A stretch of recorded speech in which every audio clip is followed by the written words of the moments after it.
O mundo caminha para uma economia de baixo carbono e o Brasil é o único país do mundo capaz de capturar 50% do carbono do mundo plantando árvores em terras degradadas. Uma verdadeira potência. O desafio agora é como transformar a árvore em pé em mais renda e emprego para os brasileiros. O mundo não conseguirá atingir os objetivos de uma economia de baixo carbono sem o Brasil. Tampouco o Brasil conseguirá exercer um papel relevante no mundo, atrair investimento privado e gerar renda e emprego com a bioeconomia, energia renovável e agricultura sustentável sem o investimento privado global. Para compreender melhor a oportunidade que o Brasil tem de se tornar um país rico e superar a armadilha da renda média por meio da economia de baixo carbono, o Panorama de hoje conversa com o historiador e escritor Jorge Caldeira e agora membro da Academia Brasileira de Letras.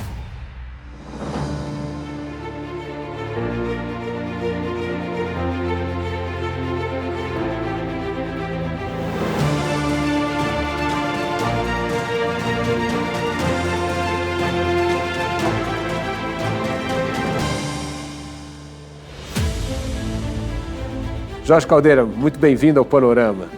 Felipe, é um prazer e uma honra estar aqui com você para a gente conversar sobre Brasil e o seu futuro. Jorge, você escreveu um livro extraordinário, Brasil Restaurado, que ali já dava um pequeno gosto de como o Brasil poderia se transformar nessa grande superpotência da economia de baixo carbono. Como você entende que o Brasil pode transformar esse enorme potencial em renda e emprego para os brasileiros? Olha, o que está acontecendo é que o mundo está sofrendo uma transformação radical. O Brasil, Paraíso Restaurável, foi escrito entre 2019 e 2020. No momento que a gente estava escrevendo o livro eu fiz com a Júlia Marisa Secula e a Ilana Chabib, a primeira grande economia a se comprometer a longo prazo com a economia de carbono neutro foi a da União Europeia, em dezembro de 2019. O que aconteceu? A consequência direta do Acordo de Paris foi, eu tenho que fazer um planejamento estratégico da nação voltado para um objetivo nacional, ou no caso de todas as nações da União Europeia, de me transformar em economia de carbono neutro. Então eles lançaram, em novembro de 2019, enquanto a gente estava escrevendo o livro, a ideia de que, o compromisso da União Europeia é esse, o norte da União Europeia é esse. Quando veio, e eles não sabiam ainda como fazer, era só uma intenção, quando veio a crise do Covid, em abril de 2020, eles atrelaram todos os programas econômicos de recuperação, de enfrentar a crise, a objetivos de carbono neutro. Em todo o dinheiro usado na União Europeia para nesse momento, tinha que atrelar a carbono neutro das maneiras mais inusitadas que podia parecer. Então, a Air France, por exemplo, pediu 7 bilhões de euros para suplantar a crise. Pois não. Vocês têm que ter um plano de carbono neutro para 2050, eu te dou o dinheiro. Então a Air France falou, refaço as rotas, mudo isso, vou tirar avião assim, vou fazer assado, investir, enfim, e vou estar nessa posição de, então está aqui seu dinheiro. Então note que a meta de carbono neutro passou a ser o instrumento central de planejamento estratégico da economia. Não é mais um programa secundário. Ou de um único governo. Nesse caso é da comunidade europeia inteira. Todos os países da comunidade europeia, todos se submeteram e estão andando nessa direção. Muito bem. O livro saiu em setembro de 2020. Em agosto, quando o livro ainda na gráfica, a China anunciou 2050, depois Japão, Coreia do Sul, a Inglaterra, quando saiu da União Europeia, e os Estados Unidos, no dia da posse do Biden, 1º de janeiro de 2021, 6 de janeiro de 2021. Resultado, as grandes economias do mundo, todas, hoje, qualquer coisa que você for discutir com ela, está relacionado à meta de carbono neutro. Quando você vai neutralizar suas emissões de carbono e quando que o mundo vai ser estável carbono neutro. Muito bem. Então, isso é tudo muito recente. Então, tem uma aceleração. O Brasil, Paraíso Restaurável, tem todos os princípios do que estava acontecendo, porque eles já estavam dados naquele momento, mas hoje virou a regra dos governos sérios, não do brasileiro.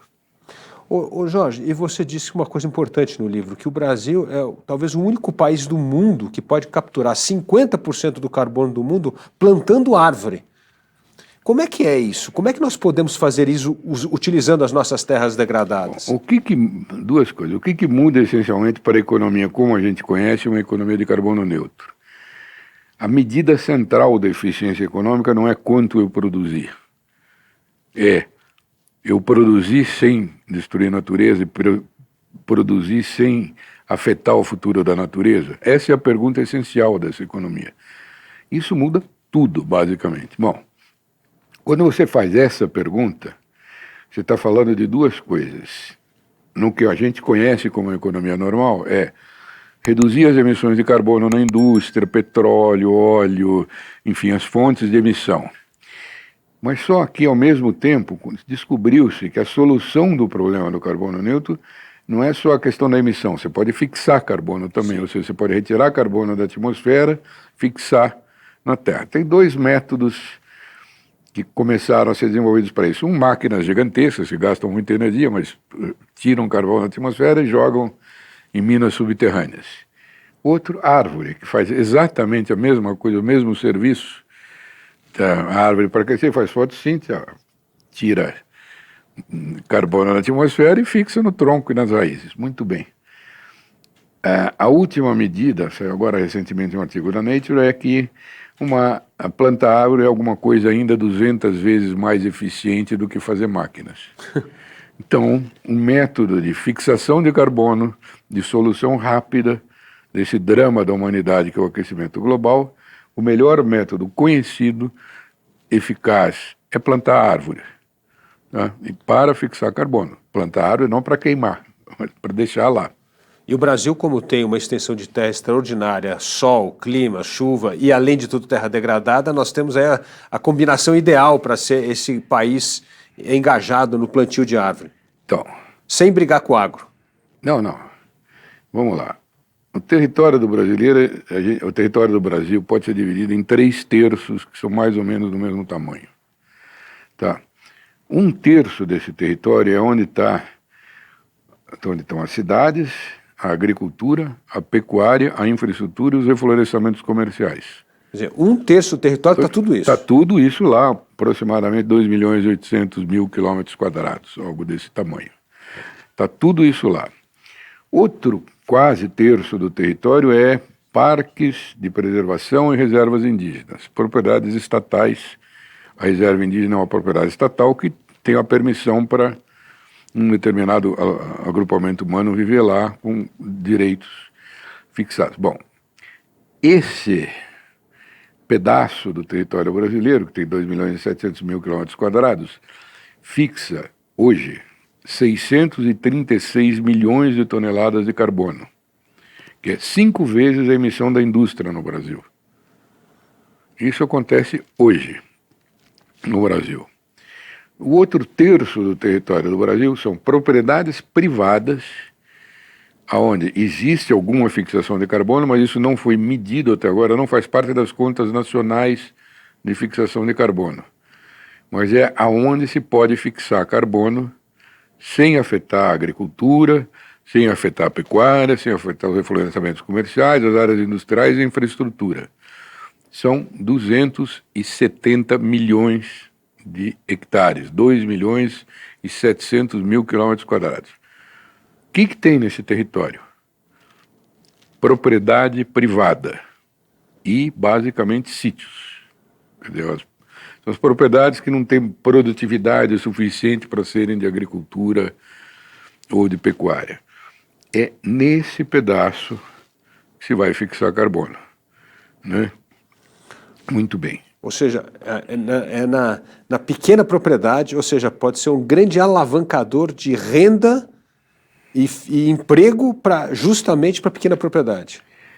Primeira coisa é renda, porque aí tem certas afinidades que são muito importantes. Você fazer reflorestamento nativo equivale quase à jardinagem. Uhum. Né? Quer dizer, uma coisa que você tem que cuidar de cada muda que foi plantada, tem muito olhar humano naquilo. E isso é uma coisa que não casa com a grande escala.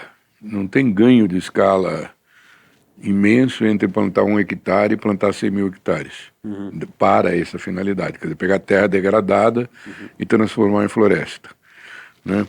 Então, segunda coisa, é absorvedor de emprego, e emprego que é pago, mas você pode, imediatamente você pode pôr muita gente que pode ser qualificada depressa para essa atividade, quer dizer, não é uma coisa que você precise uma formação gigantesca, mas uma qualificação. Eu tenho visto o pessoal que está fazendo esse tipo de coisa, que já tem várias empresas no Brasil fazendo. É mais ou menos 0,4 ou meio emprego por hectare. Estamos falando de 270 milhões de hectares. Não haverá população brasileira para plantar árvore nesses 270 milhões de hectares. Quer dizer, então estamos falando aqui de coisas gigantescas, né? E parece, bom, de onde vem o dinheiro? Sobra dinheiro para fazer isso no planeta, sobra dinheiro. Agora, só um ponto aqui, Jorge. Quanto o Brasil tem de terra degradada? É de 30 a 50 milhões de hectares, é isso? 200, não é degradada. Esses 270 milhões de hectares são terras que, onde você pode... Subaproveitar. Não, tem de tudo lá. Tem pedaço de mata lá, tem tudo. Tem tudo.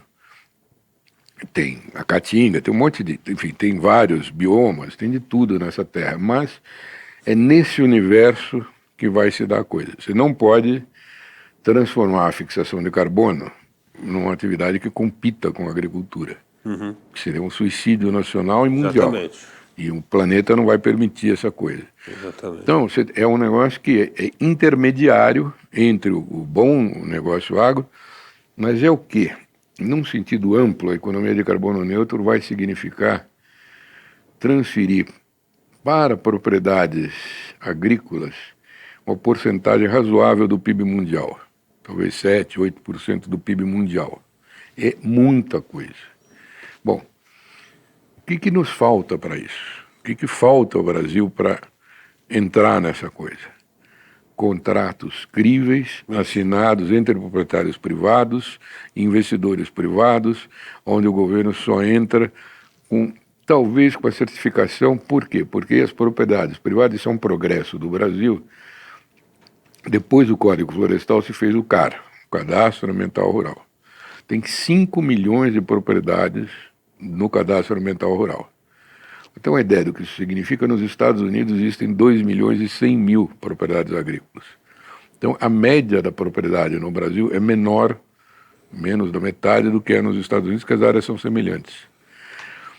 Então, é muita pequena propriedade, não é pouca pequena propriedade. Para você ter dinheiro fluindo de centros que precisam de fixação de carbono, quer dizer, esse dinheiro é planetário, é dinheiro ESG que está no planeta inteiro, os melhores capitais são disponíveis para isso, são 45 trilhões de dólares, 30 vezes o PIB do Brasil. Nossa. Dinheiro que não entra no Brasil hoje por falta de condições contratuais e por falta de credibilidade da nação para lidar com isso. Então, desmatamento é um problema, mas, enfim, claro, se você tem dinheiro para plantar, simplesmente o desmatamento tende a vir a zero. Por quê? Qual é a arquitetura institucional da natureza no mundo legal hoje? Isso é planetário. A natureza é vista juridicamente como alguém que precisa de um ente que precisa de proteção absoluta. Então, você só consegue ter natureza proibindo rigorosamente atividade. Essa é a Parque Nacional nos Estados Unidos, reservas, santuários na Europa, onde for é assim que é feito.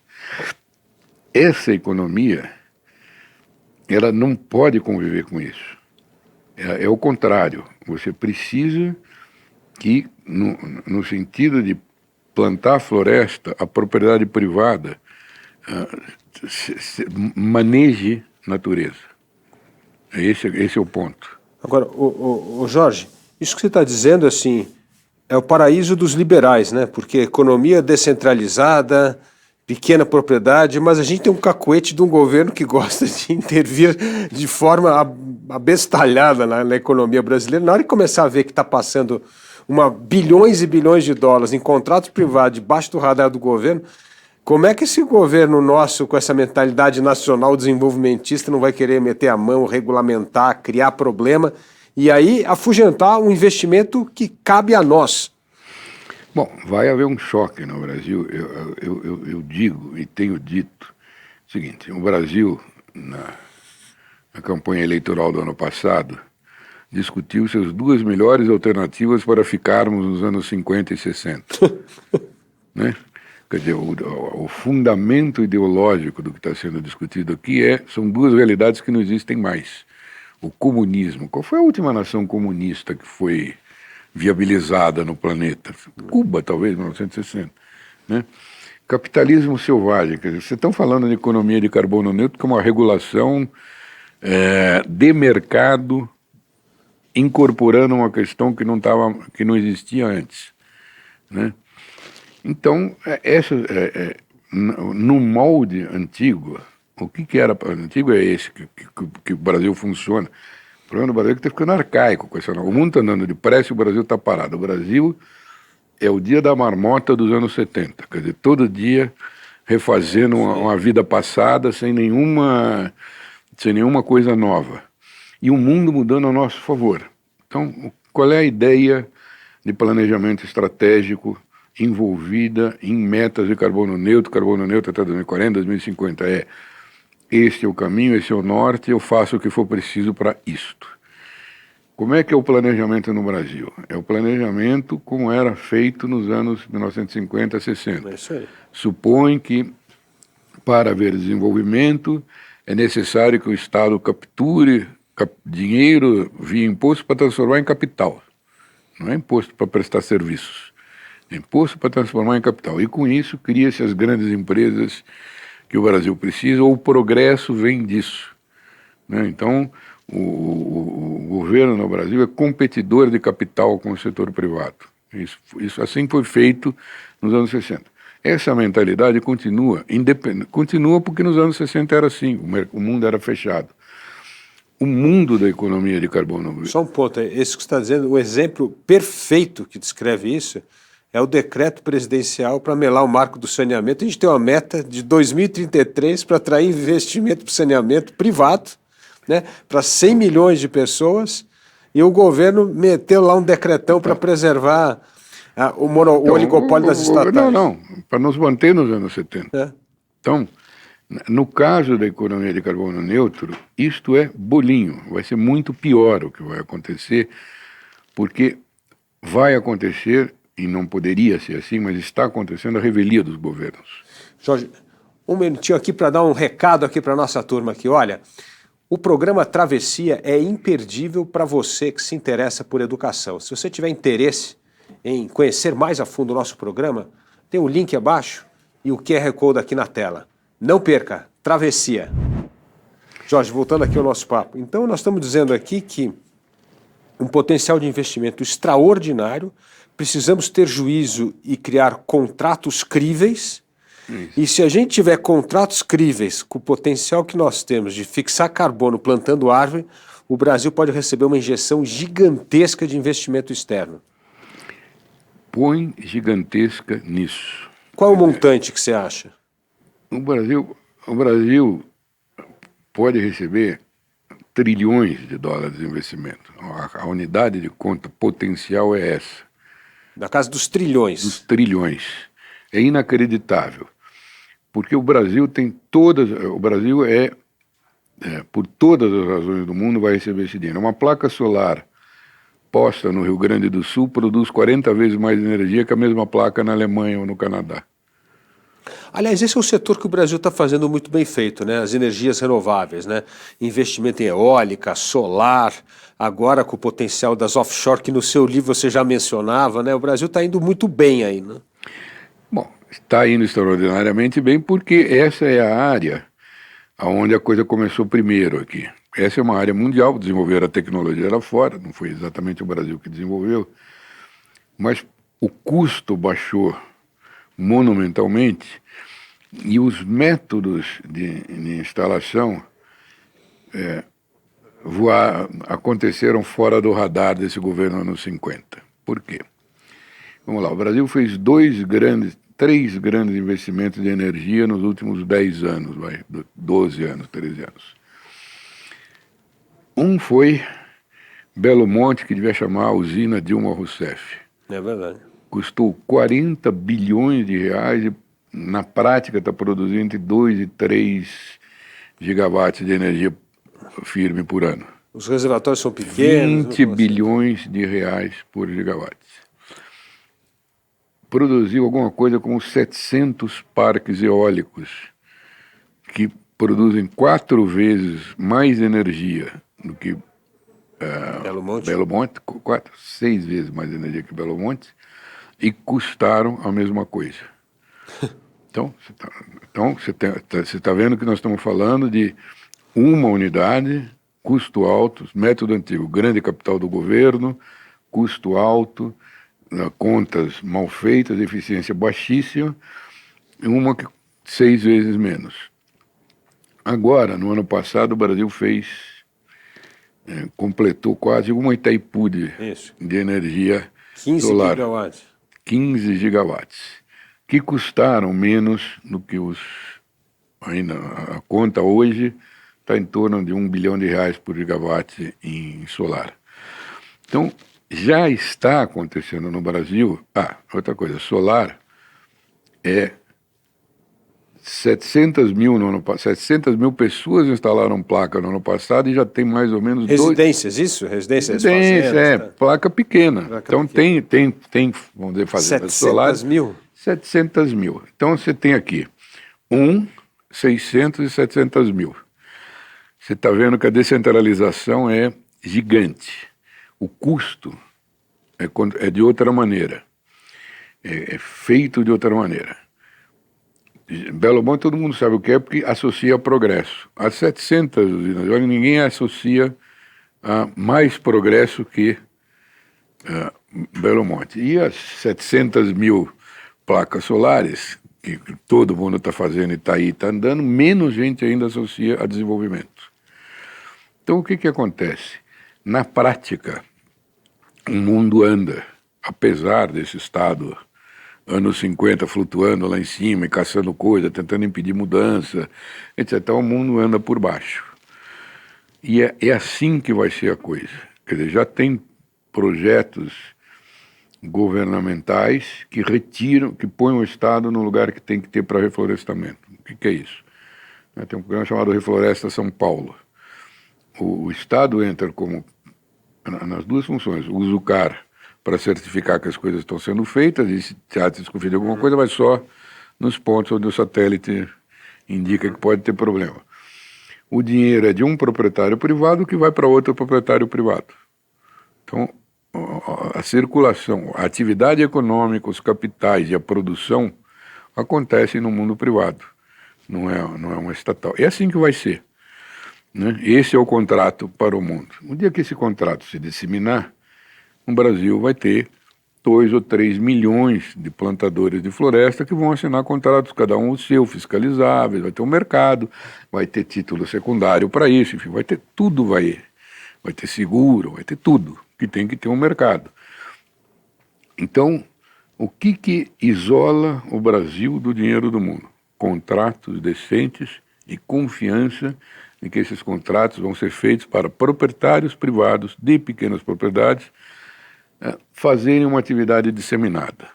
O Brasil tem capacidade daí para plantar 80, 100 milhões de hectares, sei lá o quê, porque é muito emprego, não vai ter emprego, vai ter que arranjar um jeito de redesenhar o país. Nessa economia de baixo carbono, 2 áreas o Brasil vem fazendo grande progresso. Você já falou aí que passou debaixo do radar, que foi a expansão das energias renováveis, né? Isso andou a despeito do governo intervencionista anos 50, etc., né? A segunda área é o agronegócio. O agronegócio, nós deixamos de ser importador de alimento, nos tornamos exportadores de alimento com ganho de produtividade gigantesco e também com preservação ambiental, justamente nas terras privadas, como você bem colocou aqui, as reservas legais, né? Tanto no sul, que é 25%, no Cerrado 35% e no Nordeste 80%. como a agricultura, esse agronegócio, principalmente a pecuária, vem ganhando aumento de produtividade com sustentabilidade, né? Nós temos o programa lá financiado hoje de plantio de lavoura, floresta e gado. Como você vê a agricultura entrando também nessa fase da sustentabilidade? Então, isso será uma outra obrigação. Aí a questão central é a percepção.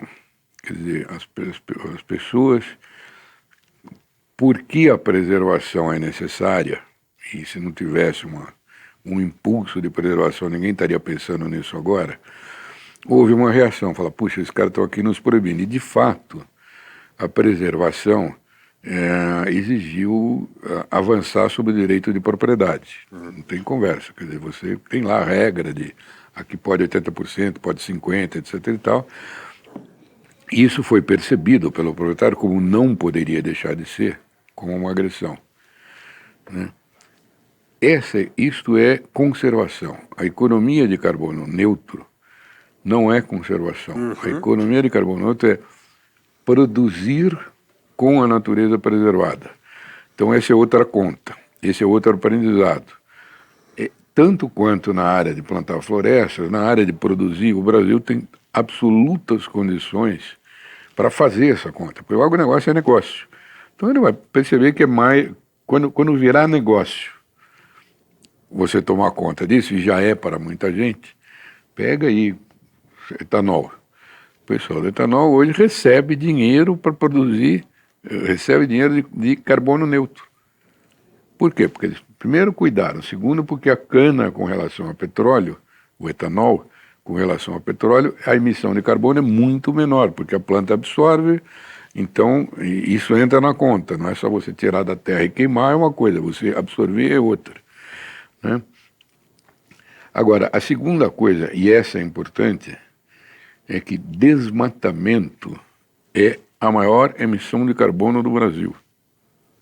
O Brasil, se não tivesse o desmatamento e tiver alguma melhoria de plantação de floresta no agro, já é uma economia de carbono neutro em 5 anos, 4, 3, enquanto quiser. Enquanto tempo parar o desmatamento, e um pouquinho mais o Brasil está lá. Quando o Brasil contabilizar a fixação de carbono em propriedade privada, coisa que não faz, é claro que o número é incerto, mas provavelmente será uma economia carbono negativa. Que é uma coisa que o mundo quer para 2050, o Brasil pode fazer em 2030, 26, 27. E esse incentivo financeiro pararia o desmatamento, porque você vai ganhar mais dinheiro com isso. As duas coisas vão juntas, quer dizer, e parar isso ajuda a parar o desmatamento, mas parar o desmatamento mais da metade das emissões do Brasil estão ligadas ao uso da terra. É o único país do planeta, porque tem muita natureza, pela mesma razão que tem todo esse potencial da natureza, tem os problemas relacionados à natureza. Então, uma economia de carbono neutro no Brasil é aprender a manter a natureza que nós temos e melhorar, se for possível, recuperando as terras degradadas para refazer floresta nativa, né? É esse conjunto que é uma economia de carbono neutro. O aprendizado de como fazer isso já está acontecendo em muitos lugares, quer dizer, a resistência inicial à Acordo de Paris e coisa foi muito grande. Agora, acho eu que dá para começar a pensar, e certamente, é o seguinte, o que se chama hoje de agro vai ser um setor chamado produção natural. Vai ter uma porcentagem, uma participação no PIB que talvez seja mais do dobro do que hoje. Jorge, estou pensando em duas áreas aqui. Primeiro, o que você está falando tem a bioeconomia, com uma potência extraordinária de crescimento. Aliás, se nós pegássemos todo aquele montante de bilhões gastos na Zona Franca de Manaus e voltasse para a bioeconomia brasileira, isso poderia gerar 10 vezes mais receita ou 100 vezes mais receita do que gera a Zona Franca de Manaus. Como é que você vê, primeiro, o potencial da bioeconomia nessa sua visão do Brasil como potência ambiental? Bom, o Brasil já é, se você pegar a geração de energia elétrica, o Brasil já é uma bioeconomia, quer dizer, no mundo inteiro a eletricidade é 80%, 75% combustível fóssil, 25% basicamente água, né, hidrelétricas e o resto da natureza. No Brasil, Hoje já é 75% manejo da natureza. Hidrelétrica é a metade, eólica, solar, mais. Biomassa, quer dizer, você queimar resíduos da produção de papel e cana para produzir eletricidade é energia, biodiesel. Então, aí já está andando, esse mundo já está andando. E etanol, que é 16% da matriz energética do Brasil, isso é único no mundo. O Brasil é o único país do mundo que tem isso. Foi feito há 70 anos, há 50 anos, não para a finalidade de carbono, mas só que, a hora que for ver que tem uma economia de carbono, isso é uma maravilha, isso é uma coisa, um esplendor que o Brasil tem. Qualquer relatório de clima diz, olha, o Brasil é o modelo do mundo. Estados Unidos copia, a Índia está copiando, quem pode, quem tem terra suficiente está fazendo. Então, é isso, quer dizer, é só nós nos enxergarmos. Agora, no desmatamento tem duas coisas, né? Hoje nós já temos tecnologia, os embargos, que daria para fazer os embargos legais só com imagem de satélite, né? Nós poderíamos fazer isso de uma forma importante. Tem a história agora que passou a digitalização de cartórios, que também vai ajudar essas maracutais que sempre existiram no Brasil com a parte de terra, título de propriedade, titularização da terra, né? Mas uma coisa muito interessante que estava no seu livro, que me chamou a atenção, nós somos ainda talvez o maior consumidor de carvão vegetal do mundo. Então aí também temos um problema, né? Nós também queimamos árvore aqui para sustentar o carvão vegetal. Você falou que isso está muito focado no ferro-gus, em torno ali da região da Vale e tal, mas explica um pouco para a gente como é que nós vamos continuar usando esse tipo de energia ou vai mudar? A conta é simples. A economia de carbono neutro é, ao fim do processo produtivo, o que eu fiz de energia, produzi de emissões ou coisa, eu absorvi de alguma forma. Isso é neutro. Então é o seguinte, plantar a floresta para fixar carbono, você não pode cortar a floresta e fazer outra coisa. Tá? Aí é carbono negativo. Quer dizer, você está trabalhando para reduzir a quantidade de carbono na atmosfera. Agora, carbono neutro, você pode plantar uma árvore e queimar para fazer carvão, porque a árvore que cresce, se você plantar continuamente, a árvore que cresce compensa o que você queimou, então é neutro. Desmatamento, você destrói a fixação, portanto é uma penalidade, e se você queima, você emite duas, a troco de nada. Então, você emite em dobro. Aí é um atentado contra a conta de carbono absolutamente desnecessário. O dinheiro é para fixar carbono, para manter carbono. Se você não se prepara legalmente para isso, se você não acerta, porque fixar carbono exige direito de propriedade decente, não há outro meio de fixar carbono no Brasil, a não ser propriedade privada pequena e titulação decente, porque senão você não faz contrato. Essas coisas têm que ser acertadas depressa. Então uma das coisas mais importantes é avançar com o CAR, porque em outros estados nós não temos o CAR, para nós termos depois o PRA, né? E aí finalmente a gente ter essa titularização bem regulamentada para poder ter contrato. Senão você não faz contrato em cima. Não vai fazer contrato. Então o interesse, o que muda radicalmente para quem tem terra e quem pode lidar com a natureza, muda radicalmente a situação. A situação secular era o quê? Vai largando aquilo para trás, as pessoas vão para a cidade. Agora é o contrário, o dinheiro vai ser aplicado na natureza. Então já está assim, o Brasil já tem algumas medidas do IBGE, não medindo que a renda nas capitais cresce muito menos que a renda nas cidades que estão fora capitais. Esse já é um processo. E tem a ver com essa mudança. Essa mudança isso é uma mudança estrutural no Brasil, gigante. E enquanto eu brinco o seguinte, que as pessoas acham que o mercado não muda situações que não são de mercado. Não é verdade. Quer dizer, quando a abolição da escravidão foi uma percepção de que com esta regulação de gente proprietária de gente, exploração do trabalho, não tem progresso, nós temos que acabar com isso, e escravo era direito de propriedade. Foi rasgado e abolido o título.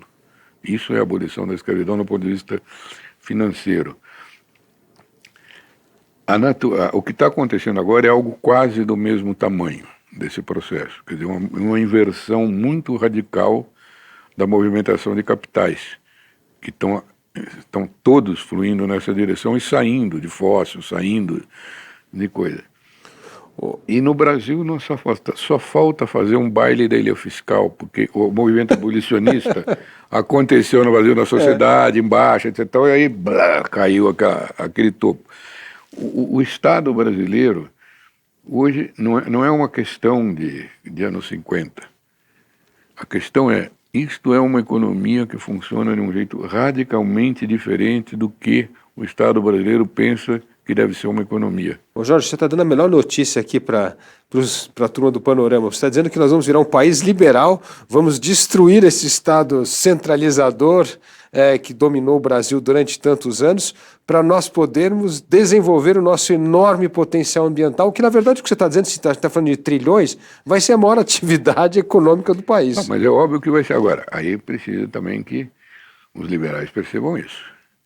Porque não adianta, eu acho que este é o potencial, mas precisa ter esta percepção, né?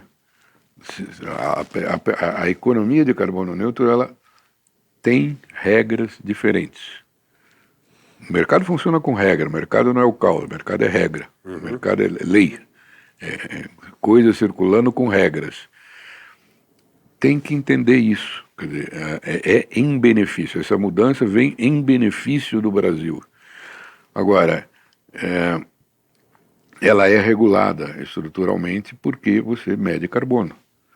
Medir carbono não é uma atividade que você possa deixar à solta. Quer dizer, você precisa, você precisa confiar que o dinheiro que você está aplicando ali, você está fixando. Não é isso, já está pronto, tem um preço do carbono. Preço quer dizer transferir renda de uma coisa para outra. Você paga para fixar carbono e tira de quem emite. Isto é mercado de carbono. Isso é preço. Isso é mercado e preço, né? Se você não entende que isso é mercado e preço e não regula para isso acontecer, não acontece nada. Porque quem vai pagar por uma fixação que não existe? Por um título de propriedade que é mal feito? Por uma coisa que não tem garantia de nenhuma espécie? Os riscos vão ficando altos e a produtividade baixíssima. Então não anda. Então é preciso entender que manter a natureza quer dizer ter mercado.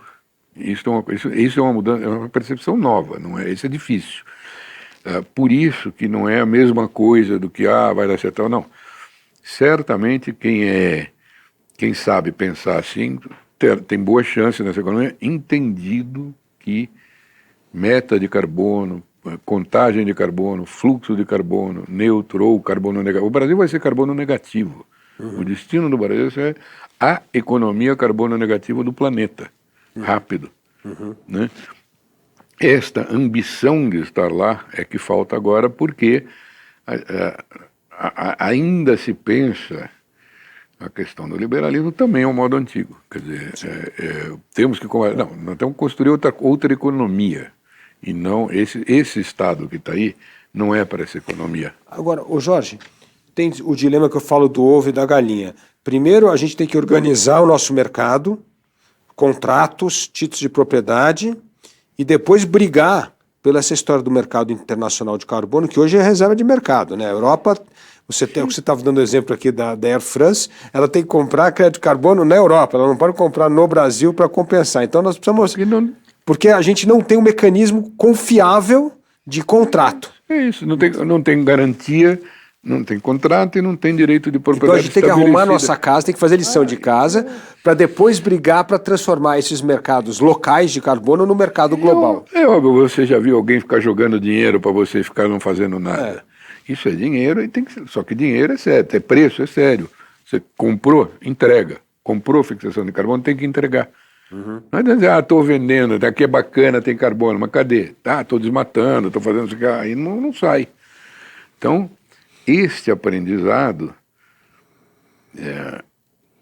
o Congresso Nacional só tem um tema importante para debater: regulação do mercado de carbono no Brasil. E o resto, isso não vai ser o Executivo que vai fazer, o resto é resto.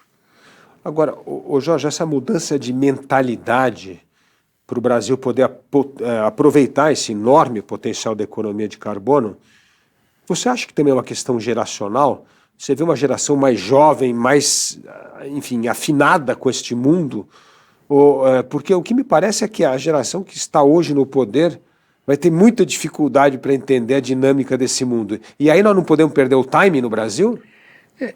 Eu acho que é o seguinte, são duas coisas diferentes. Quer dizer, é verdade que a geração mais antiga vai ter dificuldade de fazer conta de economia de carbono neutro.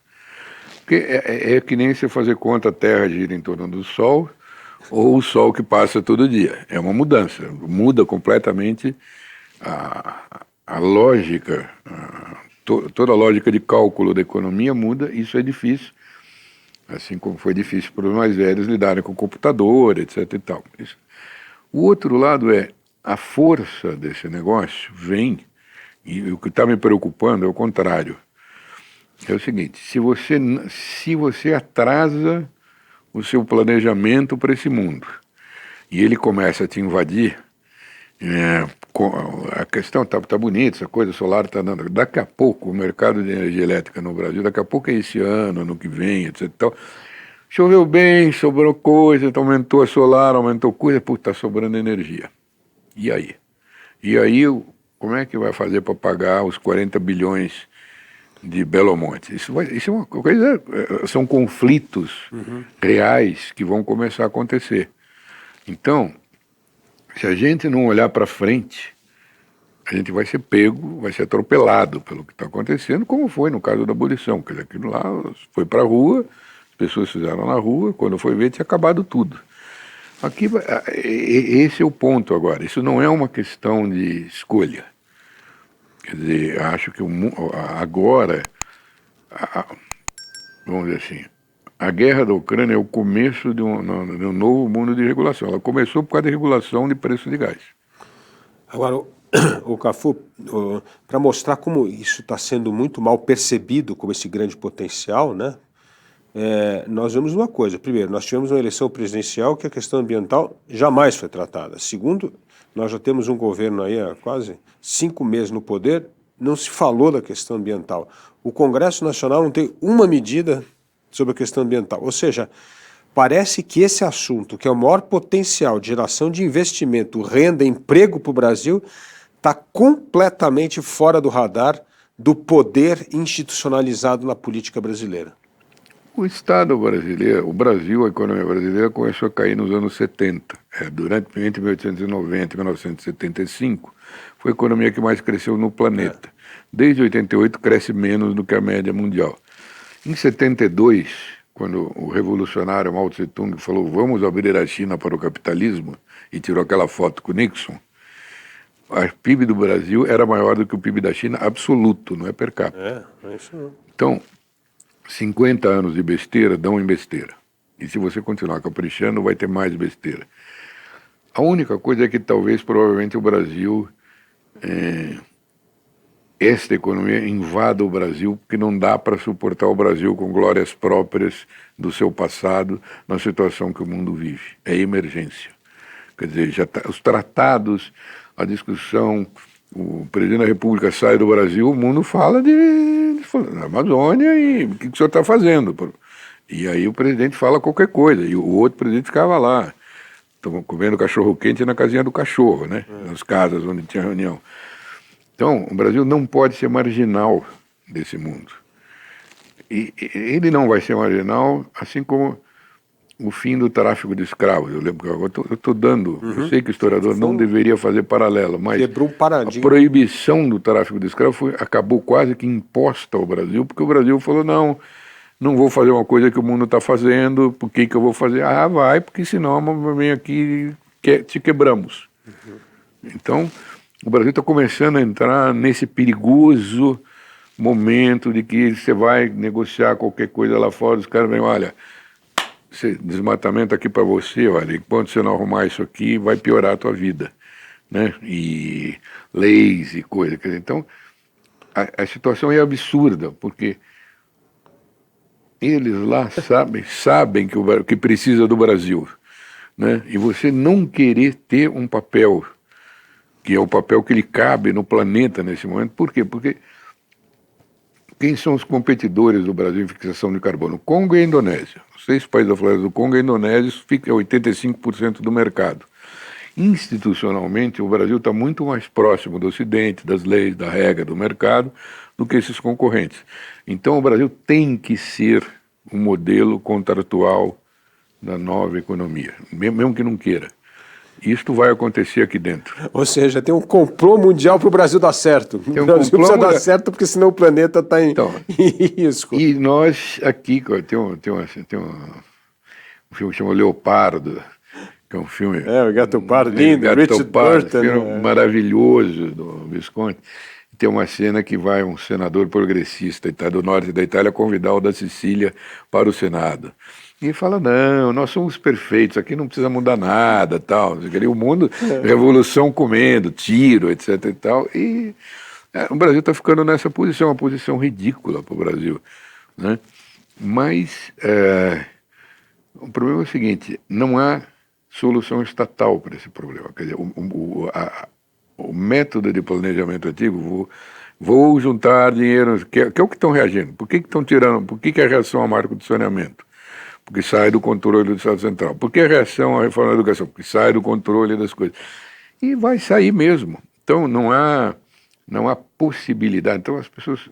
Uma coisa, é difícil para o pessoal do agro entender o que é economia de carbono neutro. É impossível para um Estado central grande entender como é que faz uma coisa que tem que ser descentralizada, né? Fora o SUS. A única coisa no Brasil que deu certo foi o SUS. Então, nós estamos assim, que tem que ter uma mudança cultural e de mentalidade na política. Vamos precisar da nossa economia de mercado agir rapidamente para acertar essas coisas básicas de título de propriedade e contratos. E o mundo vai arrastando a gente porque o mundo cada vez vai demandar mais do que essa superpotência que tem capacidade de reter 50% do carbono do mundo precisa tomar juízo, precisa respeitar contrato e parar de queimar árvore. Parar de queimar árvore, parar de desmatar. Então é isso. Agora, isto é um movimento que depende... porque é o seguinte, a elite brasileira se acostumou ao planejamento estatizado. Uhum. É lógico, eu chamo do centrão empresarial. Isso vai acabar para eles também. Quer dizer, a parte empresarial que não leva em consideração que é obrigação do setor privado prover as melhores ideias, as melhores práticas de contrato, porque isso também não vai querer esperar que um funcionário qualquer esclarecido resolva problemas de contrato que são, no fundo, problemas do setor privado. O problema contratual de fixação de carbono é inteirinho de regulação privada. Não vai acontecer em terra estatal, envolve pequeno proprietário, tem que ser adequado a isso, tem que ter liquidez, tem que ter muita gente, tem um monte de características disso que só podem ser feitas por quem sabe pensar as coisas dessa maneira. Bom, Jorge, antes da nossa próxima pergunta, eu tenho um recado para você. As inscrições para a primeira turma aí da Travessia estão abertas. Travessia é uma jornada educacional que reúne o essencial em um único lugar. Um projeto pensado e desenhado para que você saia do ponto A e vá direto ao ponto B. E para você sair de um cenário de incerteza, de pouco tempo para os estudos e de falta de organização, e vá para um cenário onde conseguirá pensar de forma mais estruturada, conseguindo compreender melhor os acontecimentos do dia a dia. A Travessia reúne uma curadoria de professores e temas relevantes em uma experiência única de ensino. Organizado em 3 trilhas, vamos abordar temas que são fundamentais para a sua vida e de toda a sua família. Você vai aprender história, economia, filosofia e outros assuntos para que você possa entender os temas mais presentes em nossa sociedade nos dias de hoje. Aproveite, aperte em Saiba Mais e conheça mais sobre o projeto Travessia. Agora, Jorge, eu queria voltar no ponto da energia renovável para usar isso como um gancho para o Brasil se preparar melhor para essa nova fase, né? Na energia renovável, tudo começou a aparecer no Brasil. Fábrica de pau eólica, começou a aparecer as empresas todas fornecendo para esse setor, expandindo de forma enorme. Agora, nós precisamos capacitar nossa mão de obra, nós precisamos mudar a nossa, vamos dizer, vocação econômica para essa economia do baixo carbono. Como é que nós podemos ajudar a fazer isso nos canais normais? Por exemplo, como educação, como cursos profissionalizantes, como investimento que nós vamos precisar nessa indústria da bioeconomia. Na verdade, o canal normal onde isso está operando é alteração no sistema produtivo dentro das propriedades privadas. Então, o que na pecuária, por exemplo, mudou? Gente que foi certificar o modelo lavoura, pastagem, que vamos dizer assim, é quase carbono neutro dentro de uma produção que é altamente emissora por causa de metano, né? A pecuária produz muito metano. Foi desenhado como proprietários de grupos, a Liga do Araguaia, por exemplo. Um grupo de fazendeiros ali em volta se juntou, falou, vamos fazer isso direito. Os fornecedores de ração, os clientes deles financiaram, porque também queriam dizer, bom, eu tenho gado carbono neutro, então vamos certificar. Aqui isso foi desenhado dentro de propriedade privada. O modelo, hoje o BNDES já tem um programa para financiar isso, virou pipeline, né?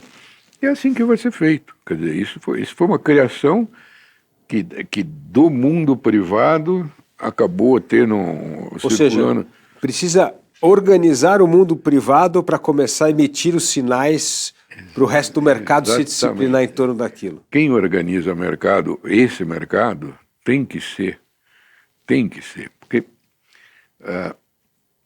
o Brasil planta miseráveis 1 milhão de hectares de florestas plantadas por ano. Você imagina mudar a escala de 1 para 100, que talvez seja o que precise fazer. Para Manaus, é como foi feito o Proálcool. Quer dizer, o Proálcool tem alguma participação institucional do Estado, que garantiu algumas coisas, mas foi quem desenvolveu como fazer usina, como plantar cana, como fazer tudo no setor privado. Por quê? Porque não era uma estatal que ia fazer álcool no lugar do petróleo, é necessariamente privado. Então o modelo de desenvolvimento vai ser mais ou menos esse.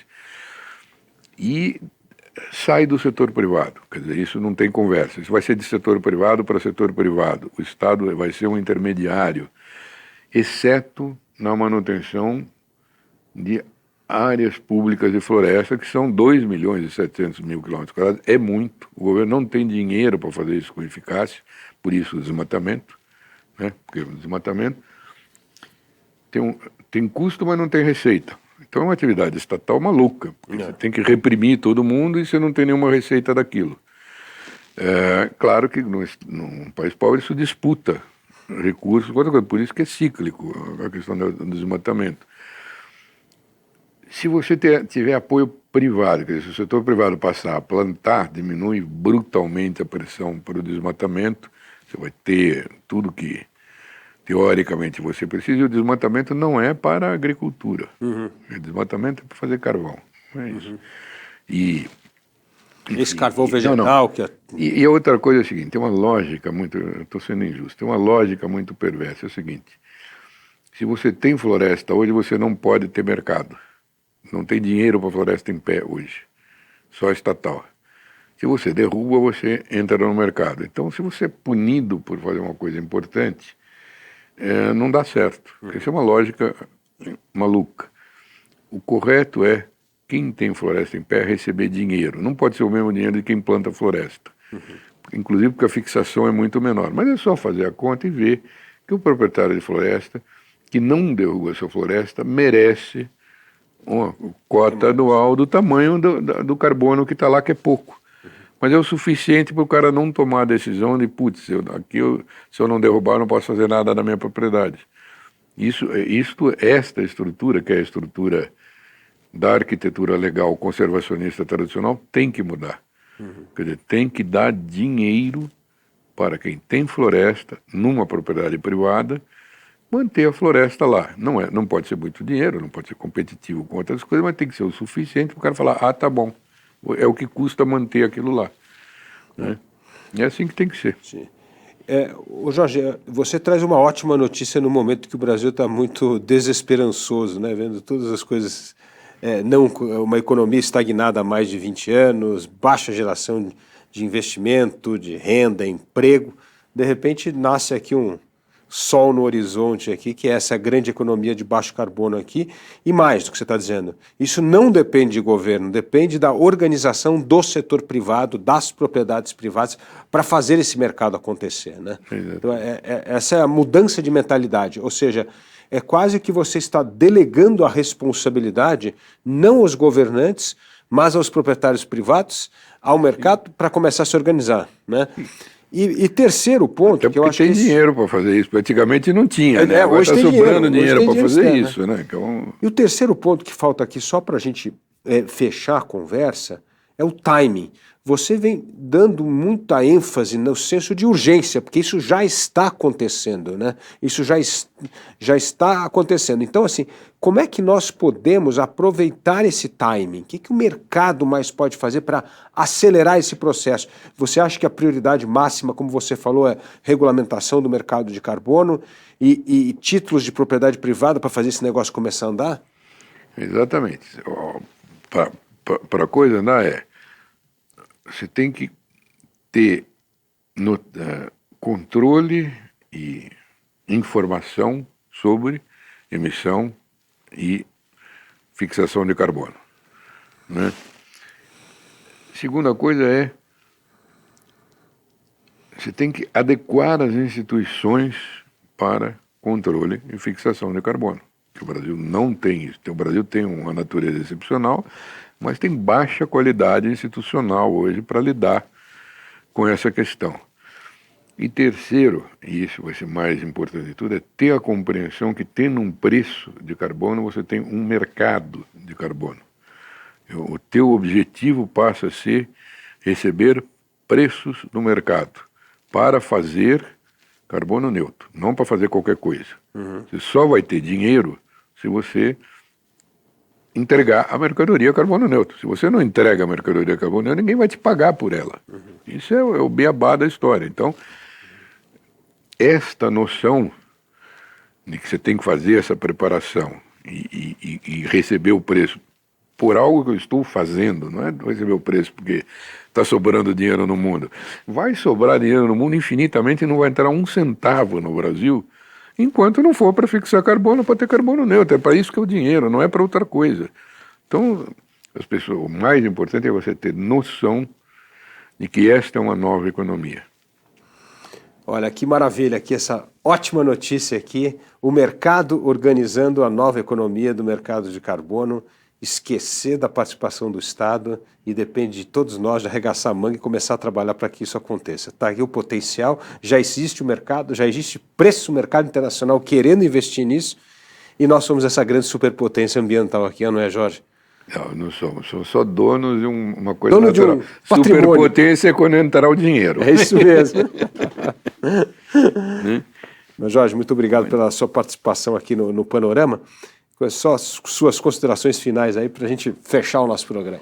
Não, eu acho que é isso, quer dizer, eu acho que agradeço, não é em todo lugar que se pode falar desse assunto, não é todo candidato que se preocupa com isso, né?